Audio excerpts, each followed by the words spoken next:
Lots of notes there. Hey folks, how you doing? Let's just fade this thing out really quickly. Hey folks, how you doing? Nick Jennison. It is the Monday Guitar Show. Welcome on board. We're doing the thing that we do on Mondays, which is hang out and talk about the guitar and fail to turn the backing track down. But what are you going to do? Welcome. Thanks for coming. If you are new here, hey, welcome aboard. We do this every Monday. We hang out, we chat about the guitar. Specifically, we chat about the guitar with the objective of making you a slightly better guitar player when you leave us than you were when you arrived. In some cases, a significantly better guitar player, because we've been having some really great results with these picking streams that we've been doing lately. But today we are pivoting. We're turning our attention to the wonderful universe of arpeggios because, as I'm sure you guys are aware, I have a course out on arpeggios. It's called All About Arpeggios. It's available on licklibrary.com. Lick Library members will get this as part of their membership. Link down below if you want to go and grab it. It's a lot of fun. Also, let's not forget today's stream brought to you by Lick Library and our friends at Guitar Interactive Magazine. Go to licklibrary.com for lessons, all the lessons in the world, including all of my courses. You can also go to Guitar Interactive Magazine for news, reviews, interviews, all that good guitar lifestyle related stuff, let's say. Gear, that sort of business. Gossip, I should say. Anyway, it's pretty warm in the studio today. I'm just going to pop a door open because, man alive, it is absolutely cooking in here. I've got all my amps on. It's not even that hot as days go. It was much hotter in the UK last week, and it's kind of calmed down a bit today. But my word, the studio is smoking today. It's probably all these valve amps that I've got switched on around me, giving off all the heat. But what are you going to do? Tell you what, though. Tell you what. On that note, and we're going to test the age of our audience here. Played a gig on Friday. Just gone. Did one on Friday, one on Saturday. Saturday was crazy. It was an outdoor festival and there was thunder and lightning going on outside. It was incredible and I've never seen lightning quite like it. It was unreal. But on Friday, it was the hottest day of the year in the UK so far, and I walked into the venue, and what is the one thing that you as gigging musicians do not want to see on the hottest day of the year in a venue? Par cans. Yes, the old style lights, the huge ones that Queen used to use. Maybe not the hugest ones, they're par 56s, but even still absolutely enormous and roasting hot. I felt like a rotisserie chicken. It was really quite something. Anyway, we're going to say some hellos, then we'll get into the meat of today's stream, which is all about diminished arpeggios and why diminished arpeggios are your friend. We're going to talk about some application ideas. We'll talk about the execution of said arpeggios. I'm going to cough. That's better. And we'll leave you with some, hopefully, really useful knowledge about how you can incorporate this very cool sounding arpeggio into your playing. But first of all, some hellos. Sacred Godslayer is the first one here. Marcin shortly afterwards. Our friend PJ is in the house. He says his playing of the diminished arpeggio has always been clunky. No idea why, as it was the first arpeggio I ever learned, because I liked the sound of it and it looked easy on the tab. It does look easy on the tab, but there are some tricks to playing the diminished arpeggio that we'll get into in a second. For anybody who's wondering what diminished arpeggios are, by the way, don't worry, all will be revealed over the course of today's stream. Larry Warren is in the house. Great to see you. I'm doing great, man. Hope you're doing well too. Foghorn is here. Helmet Strap is here, as is Kate Strange, Kathmandu, Dreams, and Mike Seedorf, the Swede guitar dude. YouTube user, first in line when they gave out usernames. Welcome on board. It's great to see you. Block 18 is here. Crank Tommy is here. Block 18 says, I'm not sure if I know anything about diminished arpeggios. I've never been bitten by one, I don't think. Maybe you're about to be. Who knows? Zach Lee tuning in from Venice, California. I'm complaining about the heat and we've got Californians in the house. Last time I was in LA in the summer, it was brutal. Although we had a lot of fun on Venice Beach. Got to go and train at Muscle Beach. That was fun. YouTube user says, is it normal that I hear when I think the phrase diminished minor in my head in the Yngwie voice? Yes, I know exactly what you're talking about. This is the diminished minor. I can't do Yngwie. It always comes out like Arnold for some reason. Anyway, George or Jorge Jury is tuning in from Argentina. Great to see you. Mark Crandall is here.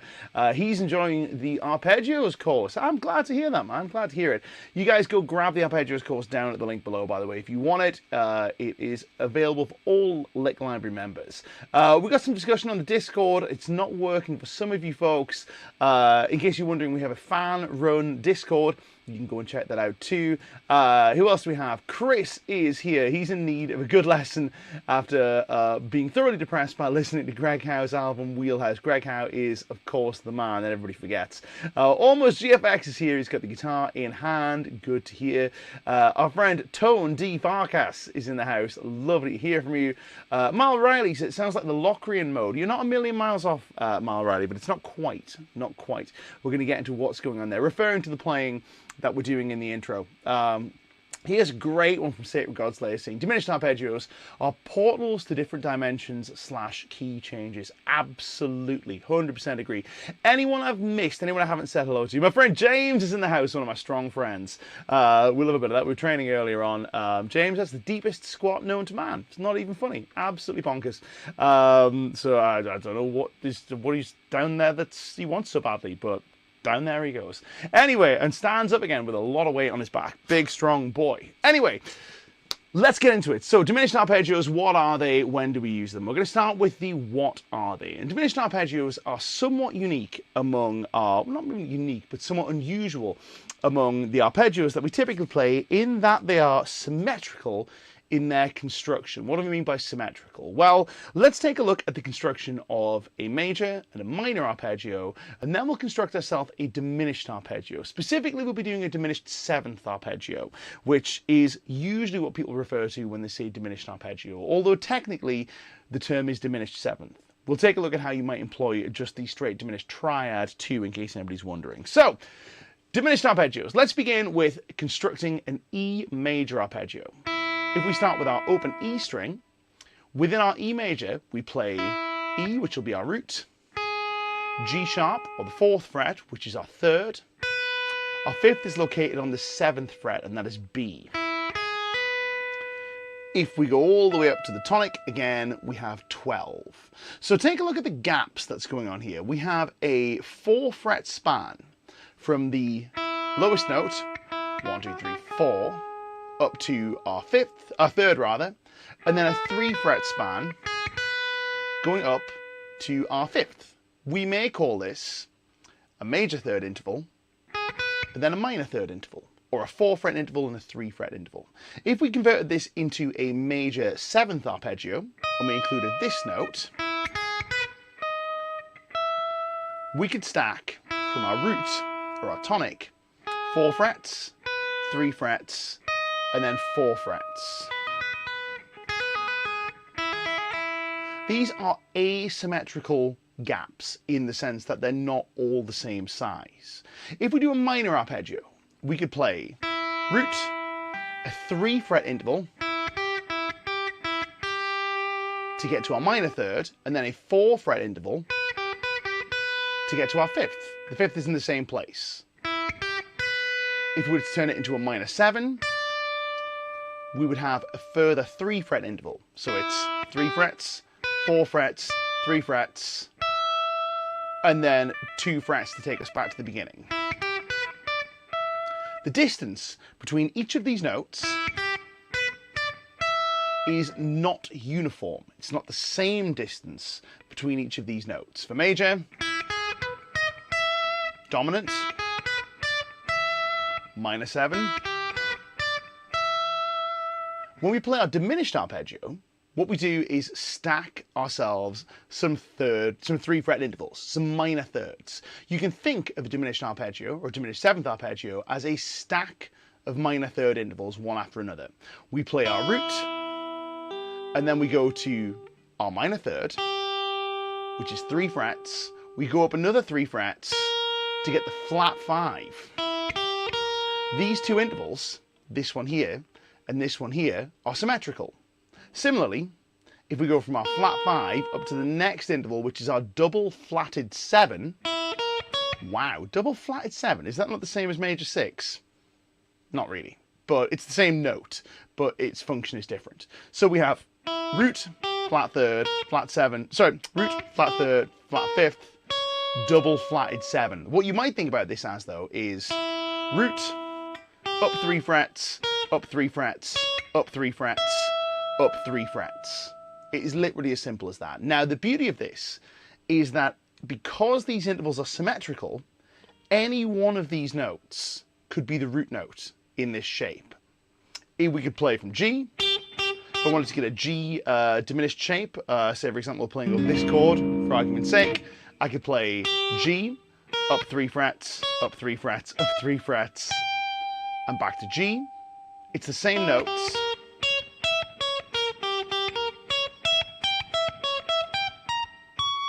As our E diminished arpeggio, it's the same note as a B flat diminished arpeggio, which are the same notes as a C sharp or D flat diminished arpeggio. So I'm playing over this C sharp.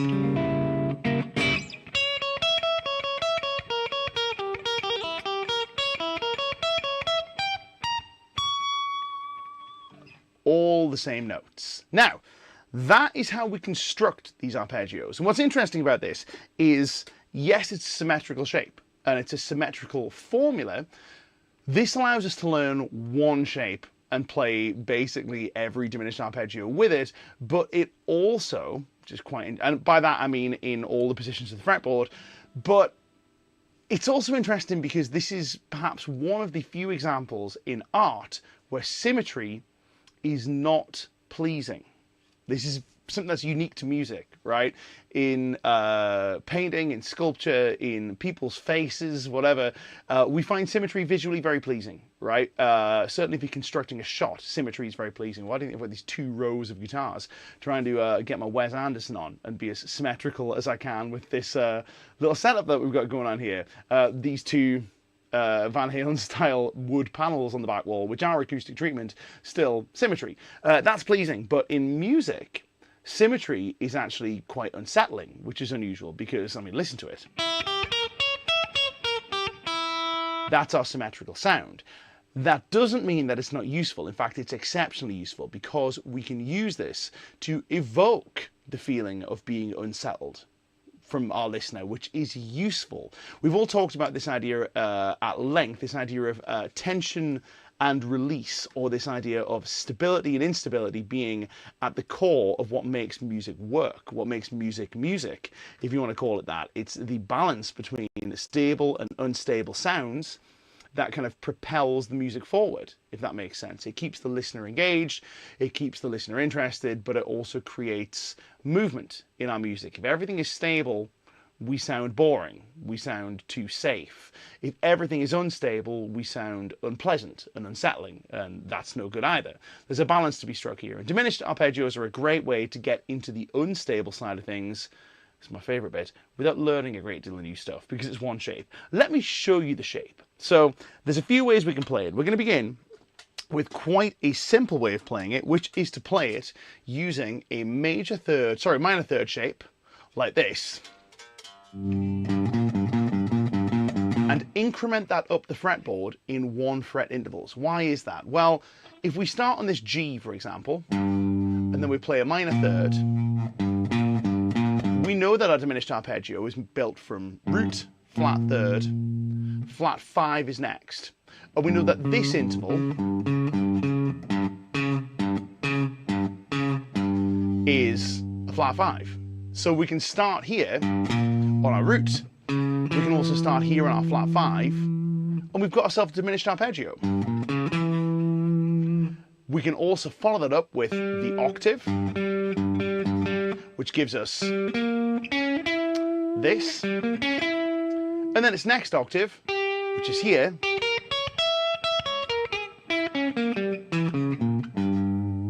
and thus we have a diminished arpeggio. Let me show you how we're playing this today. This is going to read 3 and then 6 on the low string. Grab your guitars if you haven't done so already. We're going to apply this in a second. And then we have 4, 7, 5, 8, 6, and 9. You get the gist. It's 1 note and then 3 frets up. Start 1 fret higher and 1 string higher. 1 note, 3 frets up. Up a fret and a string. 3 frets up. Up a fret and a string. 3 frets up. And then we have to make this 2 jump. Why? Because of the B string, right? We would normally make 1 jump, but we have to make another semitone jump because of the way the guitar is tuned.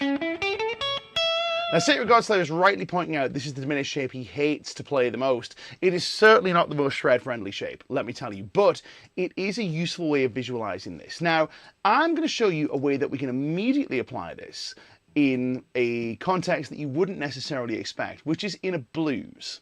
Now, the diminished arpeggio is super useful, especially in a slow blues, right? And I'm going to show you where we might apply this in just a second, but first let me play you the progression in question. It's going to be in the key of B.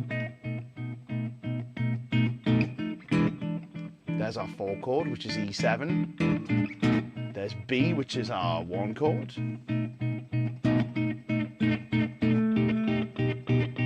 4 chord. And here, I'm going to apply a diminished chord that isn't there. I'm going to imply this from the sharp 4 or the flat 5, which basically means I'm playing B diminished in my B blues. Let me show you how this is not going to sound, right? There's lots of ways you can make this sound like an absolute mess, an absolute bag of hammers. If we go like this is going to sound disgusting.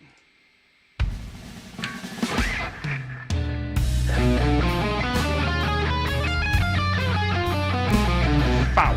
We're not going to play that. That is disgusting. However, watch what happens when we apply this in just the right place.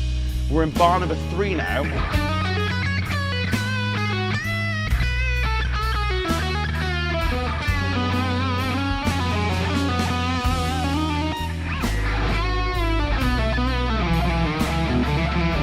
I'll go here.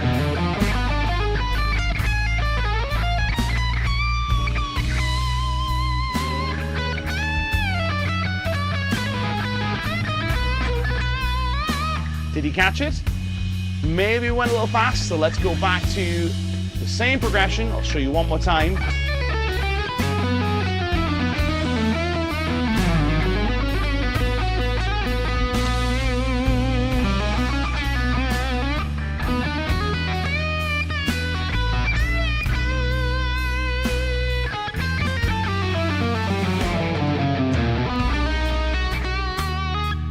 Okay, I'll cue you in when it's time.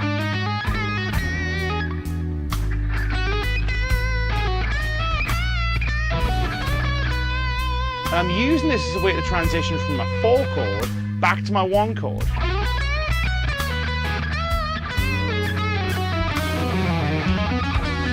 Here's the 4 chord. I'll go here.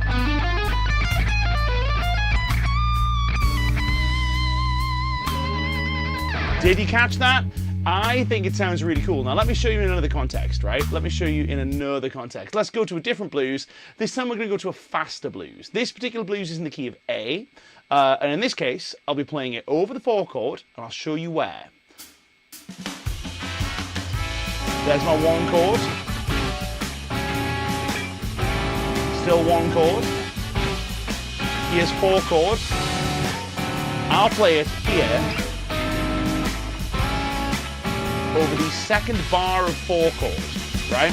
I'll show you how this fits in. I'm going to be playing essentially A diminished because it implies that sharp 4 sound. Here we go.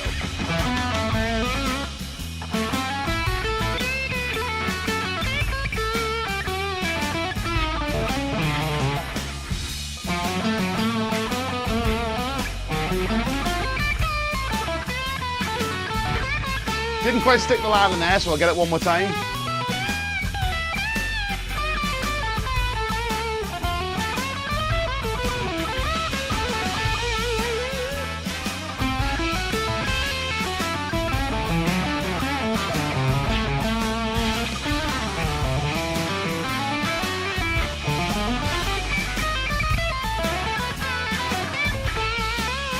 Did you hear it? Now, we're going to get into why that works in just a second, but it's a lot of fun. But what you can pick from this is that you can take a diminished arpeggio and you can use it as a way to transition from the 4 chord back to the 1 chord in a blues context. Now this also extends to transitioning from any chord to its equivalent, its equivalent whatever chord we're going to.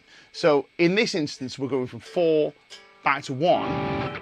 This is kind of implying almost a 5-1 type movement, but we'll get into what's actually happening there in just a moment. It's a really cool sound. Now, played as chords, it sounds like this.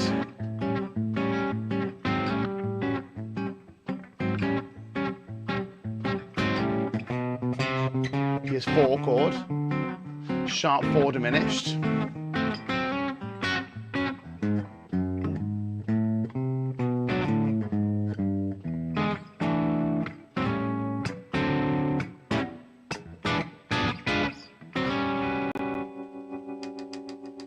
So I'm going to tell you what's actually happening here in just a moment, but that is our diminished arpeggio. It's one way of applying it to blues. I'm going to show you another way of playing this first though, and then we'll get into application, because it's important to have something that you can actually play rather than me just going, hey, it's these notes and it's equivalent to these notes. Although I do want to highlight our man Sacred Godslayer, who is quite right in suggesting that the diminished works wonders because it shares 3 out of its 4 notes with dominant chords. Chef's kiss. Well done. He's absolutely correct. He's absolutely correct. But we're going to show you a slightly more shred-tastic way of playing this, right? Which our friend James is pointing out on the highest 3 strings. It is super shreddy. It is indeed super shreddy. So here's how we might play this if we want a slightly more comfortable way to burn with this stuff. Instead of playing this, which, let's be honest, is a little bit of a finger twister, we could play this.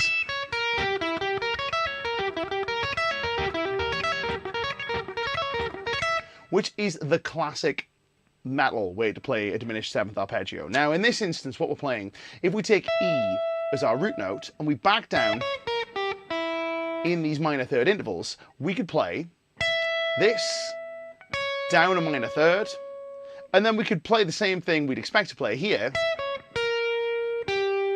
which is same interval down a fret, but if we just play the higher notes, which in this case is fret 11, so we have 12, 9, then 11, we could put this note here on the G string instead.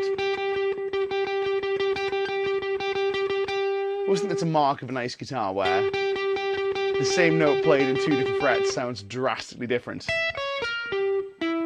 Which gives us this shape. Minor third on the E string, minor third on the G string on the same frets, and then 1 fret below the higher notes on the in-between string.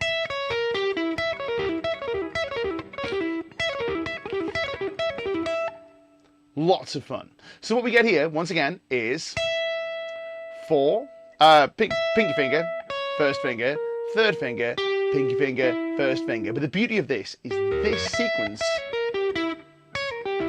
repeats in minor thirds.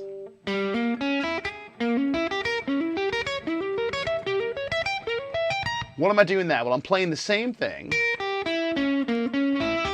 same shape, but I'm moving it 3 frets at a time.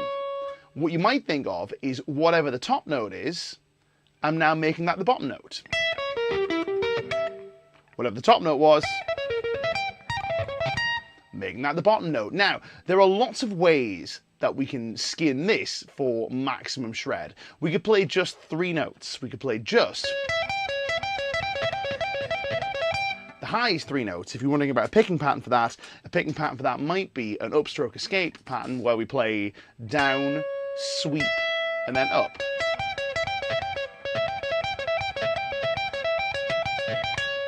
That works really well, especially if we stack the gain on and we go.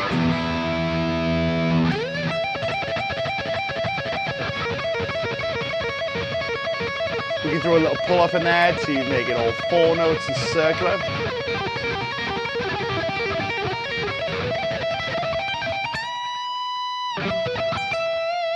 Lots of fun. We could play just 4 notes and ignore this bottom note, which is a classic Malmsteen pattern. The way he would play that would be down, down, down, upstroke, pull off, upstroke.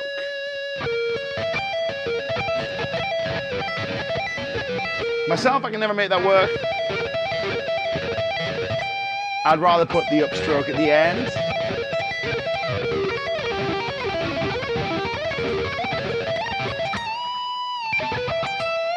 We can play all 4 notes.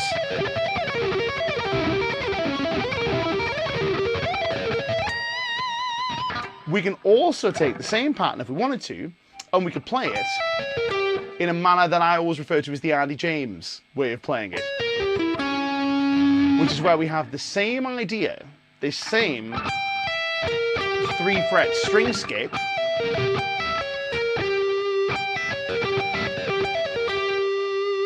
with the note in between, but we play it on the B string and D string.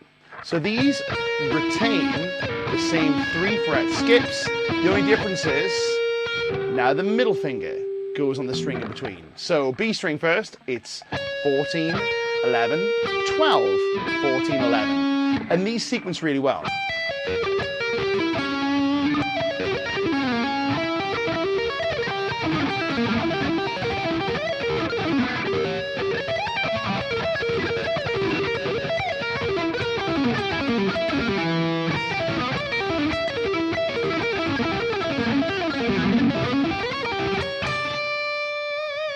And once again, I want to remind you, any one of these notes can be the root note. This is the beautiful thing about it, is because it's symmetrical, any one of those notes can be the root. You want to play E, you could put the E here, you could put the E here, you could put the E here, you could put the E here. As long as there's an E in it, it's an E diminished arpeggio. Lots of fun. Now, that is some ways to play it. There's one more exceptionally silly way to play this. If anyone would like me to show you the exceptionally silly way, let me know in the comments and I will show you the exceptionally silly way to play this. The biggest diminished arpeggio you'll ever play and the silliest diminished arpeggio you'll ever play. And it's going to be a real test of my chops today, but we'll see. Anyway, I know lots of guitar players who have independently developed this, which is quite good fun. The Jeff Loomis way, says Sacred Godslayer, for sure. Man, what a guy, Jeff Loomis, right? You know what, like very quickly, before we get into application, let me show you the really stupid way to play this, and then we'll learn some cool ways to apply this stuff, because that's the important bit, right? Okay, here's the really exceptionally silly way of doing it, right? Watch this. Let's take this E as our midway point. So, have I left myself enough frets? I think I have. So we have, that's an E, that's going to be our root note. We have a minor third below. I'm using my second finger for reasons. And then minor third above. Root, minor third, root here, minor third below, minor third above. All fairly sensible so far, right? Well, we already talked about this pattern having a mirror on the G string, so we can play it with a string skip. Same notes, 15, 12, 9, and then on the G string, 15, 12, 9. That's nowhere near silly enough yet, so we're going to get even sillier. Let's take a look at the E string. Anything we play on this E string, we can also play on this E string. So we have this.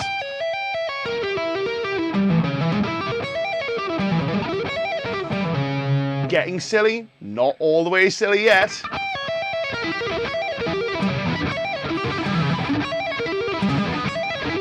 There is sillier stuff to be had, sillier stuff yet, because we can tap, as Marcin has rightly pointed out. So, we have this. We can tap here, 3 frets up.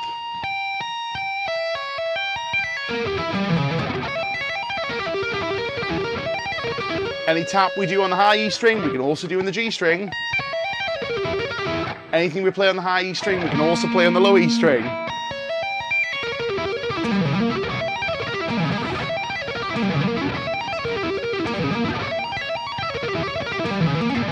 And of course, if you have another finger, we can get another minor third on the top.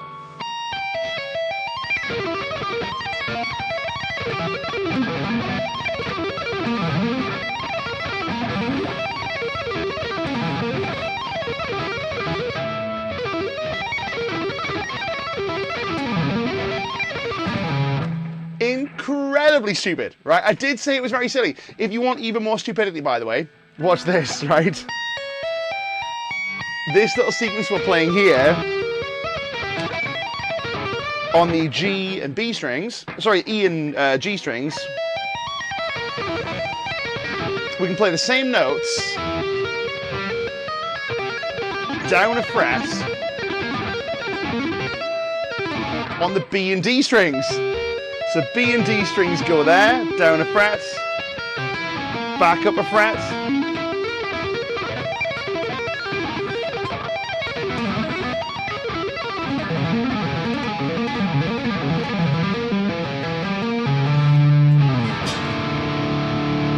Imagine playing all that and then messing up a D chord at the end. Anyway, so that's the silly way of playing this, right? In case anybody's wondering. So it is extremely stupid. Please only bust this out at gigs where you know you won't get fired for doing it. I was playing guitar with a heavy metal band the other day, as is my wont, and this one came out, let me tell you. Right? So anyway, this is leading me to the question of when. And when do we play this stuff? This is the important bit, right? So the how, we've kind of taken care of. The when, this is the big deal, right? So, I some guys saying it's going to take some work. It took me some work, let me tell you. And even just now, it took me some work to figure that stuff out once again. Or at least to get it working again. But once it's in there, it kind of stays in there. Anyway, so let's get into the when you might apply this. So here's a fun thing to consider, right? A fun thing to consider. Because our diminished arpeggio repeats in 3 fret intervals.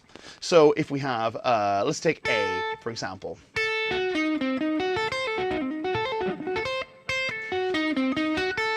Keep your eye on this note here. This note here is the 8th fret. We can play the A diminished arpeggio here. We play B flat, which is up 1 fret. We can play B. And by the time we get to C, it's the same notes. It's the same notes. There are only 3 diminished arpeggios in the whole world. Depending upon where you start counting them, there is A, B flat, and B. And then as soon as you get to C, you're actually back to A. It's a little illusion that loops around on itself. Now, what we can derive from this is it means there are only 3 places we can play a diminished arpeggio on any given chord. And these will imply different chord extensions or different scales depending upon where we play them, right? We can either play them from the root note, we can play them 1 fret above the root note, or we can play them 1 fret below the root note. I'll say that again. We can play them on the root note, 1 fret up, or 1 fret down. As soon as we go 2 frets down, it's the same as playing it 1 fret up. As soon as we go 2 frets up, it's the same as playing it 1 fret down. As soon as we go 3 notes in either direction, it's the same as playing it on the root note. There are only 3 places you can play this. You can play it on the root note, semitone up, or a semitone down, and that is it. Let's begin by taking a look at what happens when we play a diminished arpeggio, a semitone up from our root note. In this case, we're going to take a look at what this gives us in terms of chord extensions. So we'll stick with A for argument's sake, right? There's our A note, and we'll play our diminished 7th arpeggio,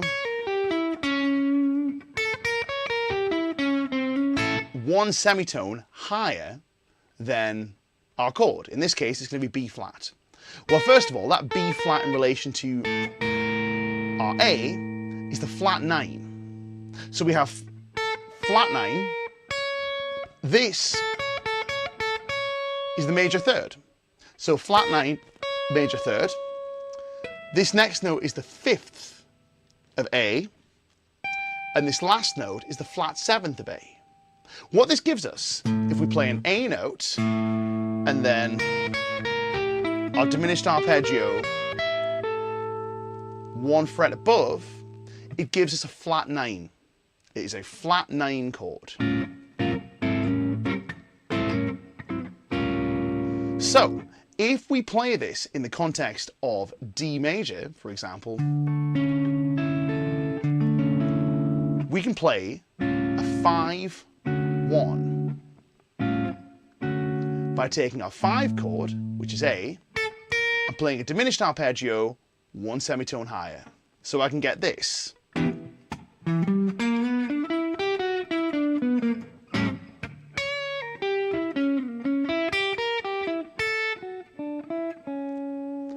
catch that? Let me do one more time with the chord on the resolution. Here's 2 chord, E minor.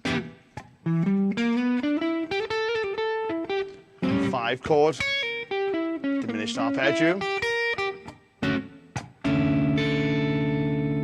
Did you grab that? If I wanted to turn this into a 5 chord to resolve to G, what would I do? I'm playing D major. Well, I will play a diminished arpeggio from 1 semitone above.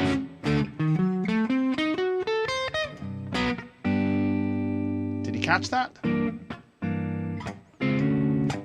So I'm going to play this. I'm going to play a 2, a 5, and a 1 going to 4.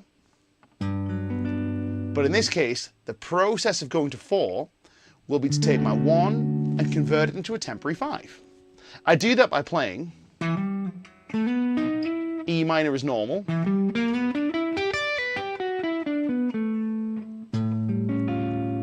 A dominant, I play a semitone above, so A is here, I'm going to play B flat,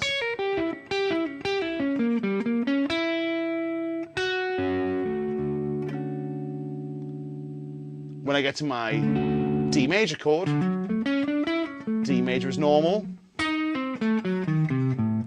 and then diminished arpeggio, you guessed it, from a semitone above. Why? Because it converts this chord into this chord, which is a 7 flat 9. That's what happens when you play a diminished arpeggio, a semitone above. It converts whatever chord we're playing into a 7 flat 9. Very cool. Let me show you that in context once again.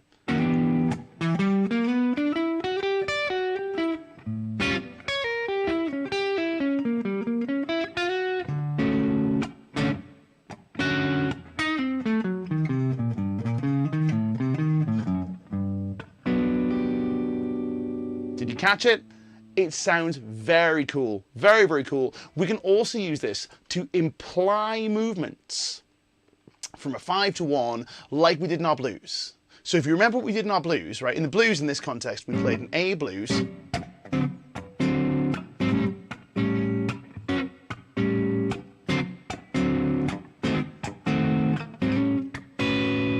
Well, what did we do? We did this. We took 4 and we turned it into a 7 flat 9 by taking the 4 chord and playing the diminished arpeggio from 1 semitone higher. Now this is interesting because it's a 7 flat 9, but it doesn't resolve to G. In this case, it resolves back to A, but it works, right? We could do the same thing going from 1 to 4.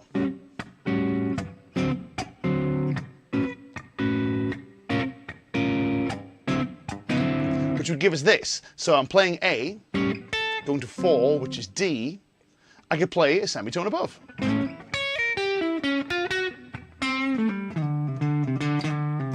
So once again, I can get this.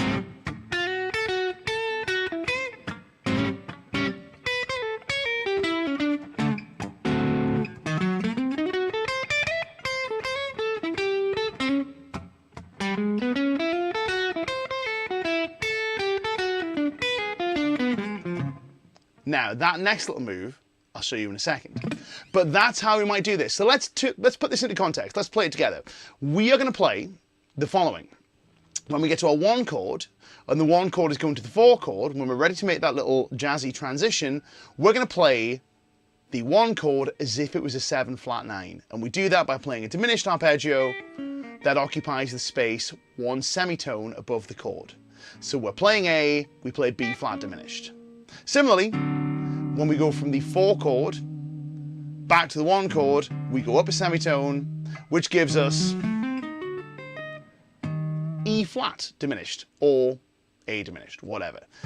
It's a semitone above the 4 chord, which in this case, the 4 chord is our D chord. So, plexitone, I think.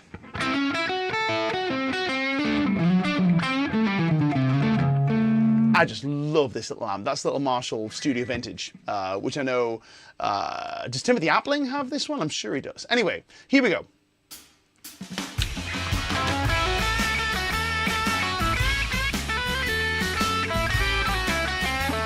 Here I'll play a semitone up.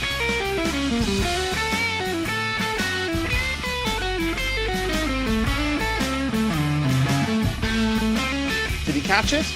Let me show you that one more time. So I'm playing a semitone up, going from 1 chord to 4, and then I'm playing off this A, going from 4 chord to 1.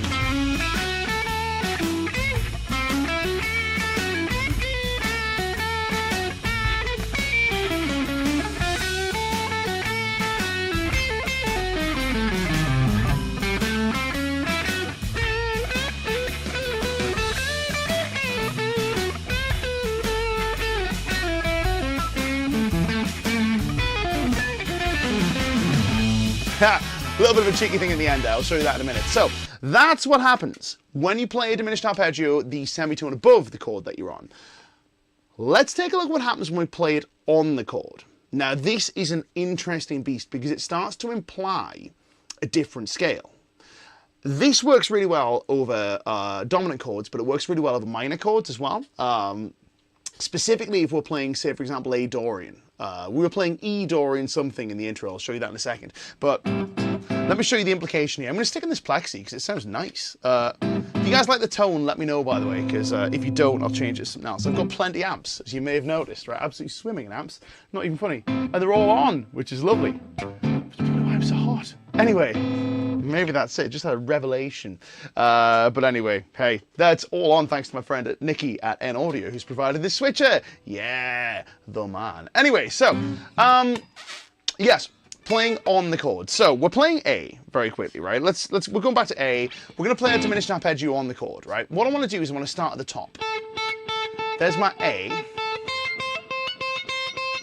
There's the top note of our diminished arpeggio. What's that? That's flat third. Sounds like blues so far.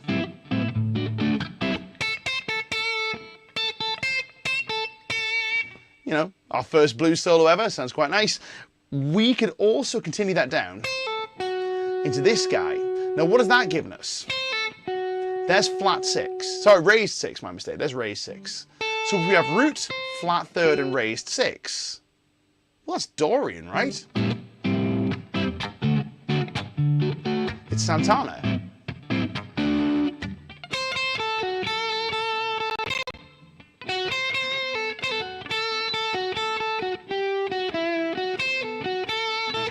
It stays Dorian until we play this note. Yikes. What is that? Well, relative to our A, what have we got there? Well, that is the flat 5. But it's also the sharp 4. Flat 5, sharp 4, same thing. So we could consider this to be a note derived from the blues scale.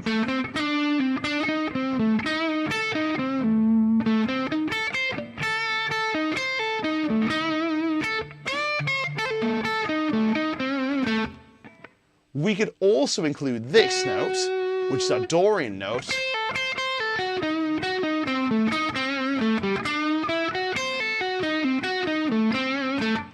to get this very cool sound, which is sort of derived from a combination of the Dorian and the blues scale, but it's also derived from a scale called Dorian sharp 4, which is why we take our Dorian mode and we take the 4 and sharpen it.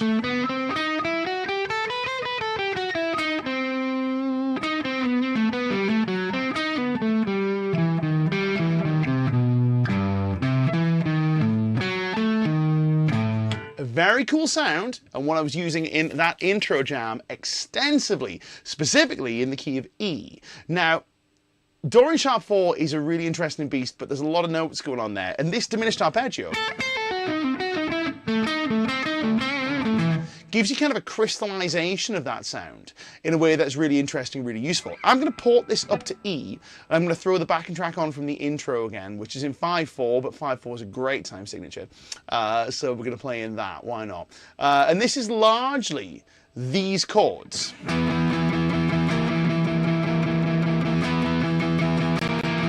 Which is E, an E power chord, and then an E flat 5 power chord. It's kind of a grunge thing, which I quite liked.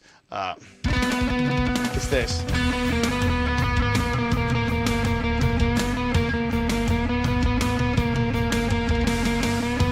That's what we're intending to imply here. But we might play this. We might get the following. Let's get the big lead sound.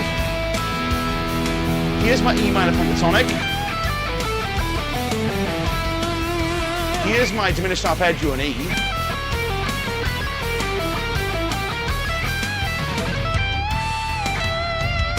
If I drop that in amongst my E minor pentatonic, it's really cool.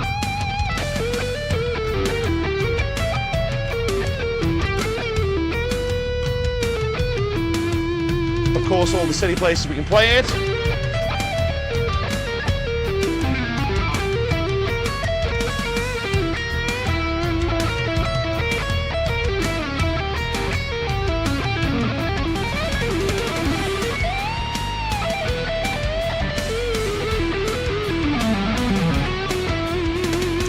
As long as we intersperse some Dorian in there, we kind of get the Dorian in our ears. And I think it sounds quite cool. So,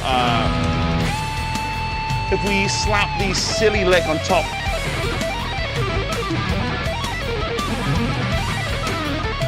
Instantly, the silly lick also moves in thirds.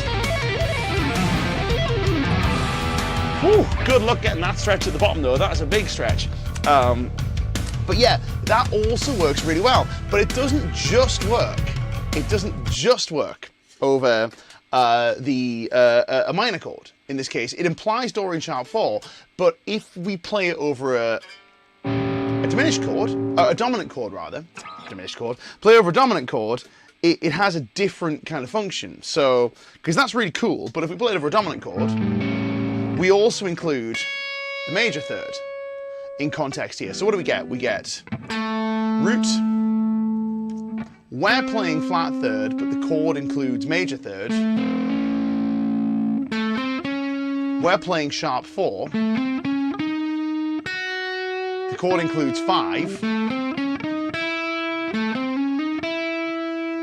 We're playing raised 6. The chord includes flat 7. We're playing flat 3. The chord is playing raised 3. This is only one note away from being a half-whole diminished scale. So if we play it in a blues,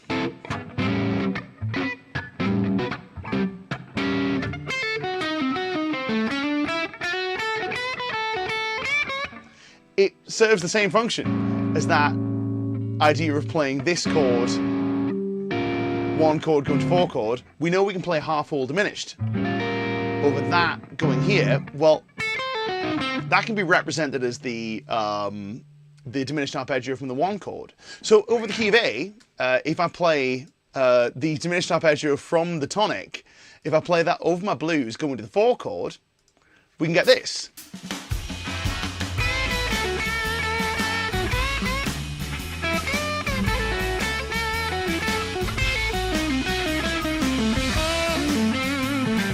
Did you catch it? It sounds really cool.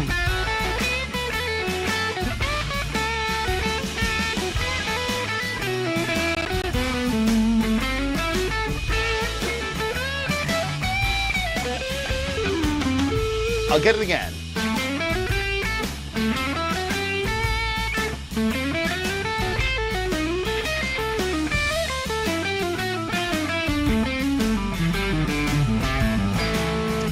Loads of fun, right? You can go to town on that. Now, you may be saying to me, well, wait a minute, Nick, hang on. You said that we can play the diminished 7th arpeggio a semitone up over that chord. And we can also play it from the 1. What gives? Well, if you play both,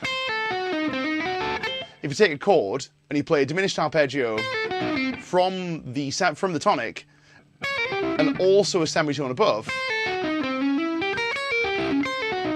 it gives you a half-whole diminished scale. A half-whole diminished scale is 2 diminished 7th arpeggios separated by a semitone.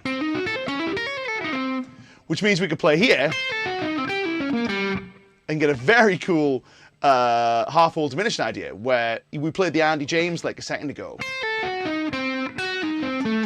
where we play 4 and 1, 3, 4 and 1, then down a semitone, B string, 4 and 1, 2, 4 and 1. Just don't make the semitone move. Play it on the same frets. 4 and 1, 3, 4 and 1, B string, 4 and 1, 2, 4 and 1. And that is essentially this. But it gives us this. And that again sequences in 3 fret intervals.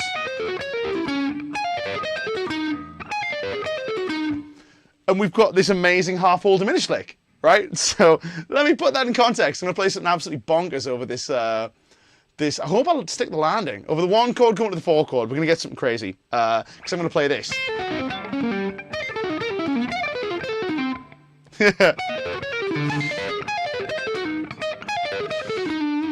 Yeah, I'll finish it there. Why not? That'll work. Please don't play this at your next blues jam. Because you'll get some funny looks.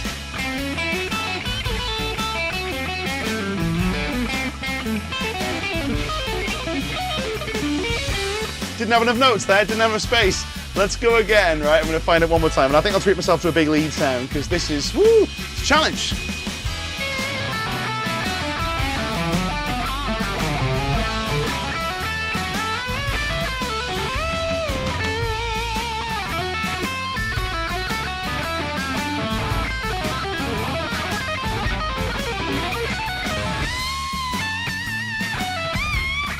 Woo, disgusting. Disgusting. Now, the cool thing about this is this also springs out. This also springs out from We've got a question from James Manton. He's asking if you have any of the exercises in notation. You'll find all the stuff you need, I think, at least, in my latest course, which is available on licklibrary.com. It is the, it's called All About Arpeggios. All About Arpeggios. Now, that's half-whole diminished. Let's very quickly put that in the key of E and play it over the context of this E rock thing. Because half-whole diminished can kind of be Dorian as well, which is fun. It's got a bit of Dorian in there. And then we'll do the other one, which is when we play a semitone down. If we run a little bit longer, we run a bit longer. I don't mind. I feel like we'll probably better get through all of this stuff. Let me quickly find this guy again. This is the grunge track, which suits this really well. So this time I'm going to play E half-whole diminished using the same idea. Of this kind of like Andy James deal. Unfortunately, you won't find this in there, James, but loads of fun. I'm fighting my instincts.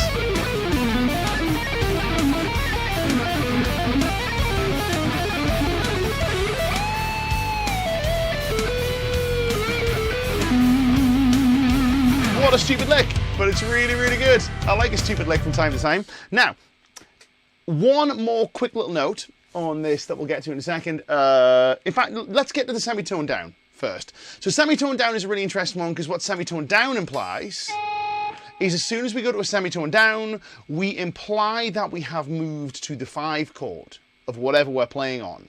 So if we're playing here, we're playing an A, we'll go back to A because A is a nice reference point for us. As soon as we play a diminished arpeggio, a semitone below our A, we're implying a 5 dominant chord or a 5 dominant altered chord.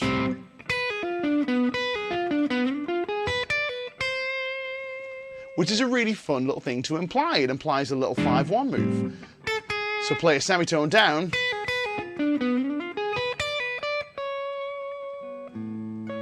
And we get this.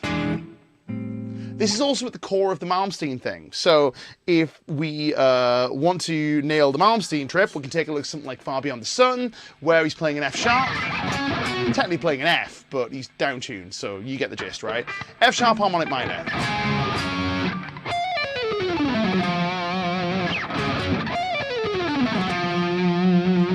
And then what do we do when we get to this bit? Where he's implying the 5 chord. Well, what does he do? Takes the root note, plays diminished arpeggios,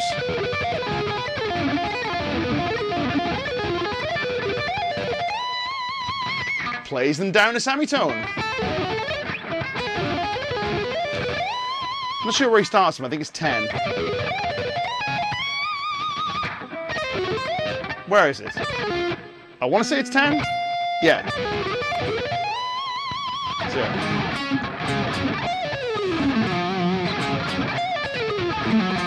why can't I play that anymore?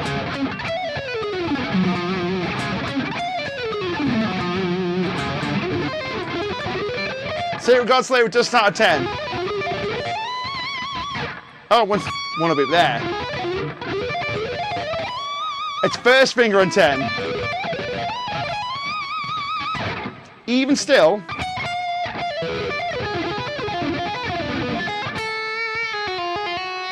Oh, pinky at 10. Wow, geez, he's got more than I have. Unless he just rockets up to there. Probably does, to be fair. He's Ingve, he's got more notes than the rest of us. But you get the gist. This implies that little movement on the 5 chord. Now, this also means that whenever you find yourself on the 5 chord, you can play a diminished arpeggio 1 semitone below the 1 chord. So in blues, over the 5, go down a semitone. Remembering you can move in minor thirds, and lo and behold, what have we got? Well, we've got something to play over our 5 chord. Works best when it's going to a 1. So we maybe wouldn't play it over the 5 to 4, but we play it over the 5 at the end of the blues going to the 1 chord. What does that give us? Well, so many ways that we can play this in the blues. It's not even funny, right? Diminished in blues, who knew? Okay, so, what do we got?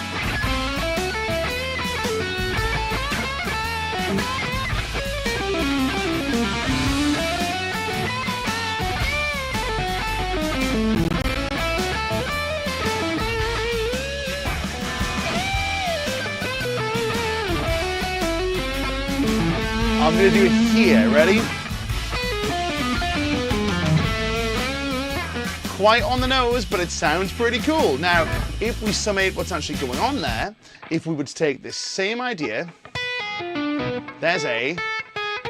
If we reference this to an E, what are we playing? We're playing as follows.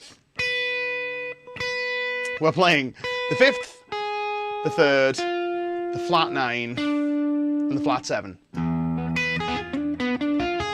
It gives us this on E. Really useful, really useful. So if you're playing this A in a 2-5-1 in D, E minor, A, semitone up, there's A. Well, a semitone up from A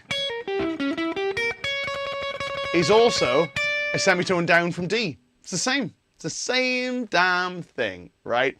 Really cool, really useful. There are some other places you can play them too. If you have 2 adjacent chords, say for example you have E, an F sharp, E major,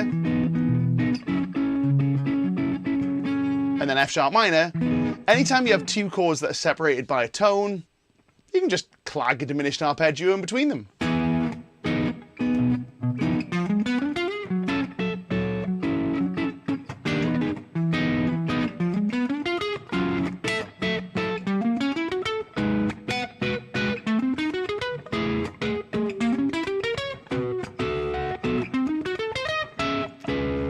Literally just playing it in between those 2 chords. If I'm playing E and F sharp, I'm putting in an F.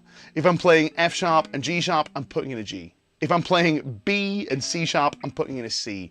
Diminished, that is.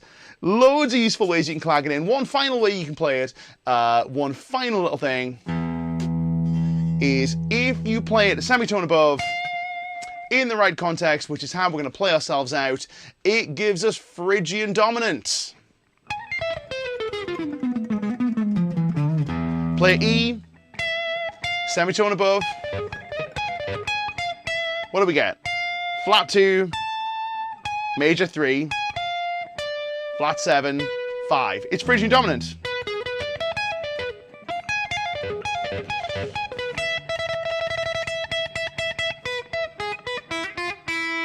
I'm going to throw in the neoclassical shred. Folks, we've run out of time. We've run out of time. This time I'm going to play us out. I don't think we have many questions in the chat, right? But hopefully you guys have enjoyed that. I've definitely enjoyed it. We'll just do more Q&A next week. If you have questions, save them. Bring them next week, right? Bring them next week. We've got another arpeggio stream next week. It's going to be another really cool, very useful arpeggio, I'm sure. Let me just quickly find this track. I wasn't planning on using it, which is bizarre considering I've been playing, like, diminished arpeggios all day, but there you go. Let me quickly go looking for it. Ooh, 6/8 Phrygian dominant, that's fun. But I want the neoclassical one. Where are you in my massive project of backing tracks? You have to bear with me just a second, guys. But I want to thank you for coming along. It's been a lot of fun. Thank you very much for sticking around. Where on earth is this Malmsteen track? It's in here somewhere. I just can't find the damn thing. And classic metal, that's not what we want. Oh, god damn it. God damn it, I really, really want this too. Let me find this. Let me find this. I will play out in this one because it's such a good one to finish on. Ah, here we go. Neoclassical Shredfest in A minor. There's my E. Diminished arpeggios, one semitone above. Phrygian dominant, and that's where we begin. My name's Nick Jennison, it's the Monday Guitar Show. Go check out all about arpeggios, link down below, available to all Lick Library members. Go to licklibrary.com for lessons, Guitar Interactive magazine for news, reviews, gear, all that stuff. Subscribe, share with your guitar playing friends, and I'll see you guys next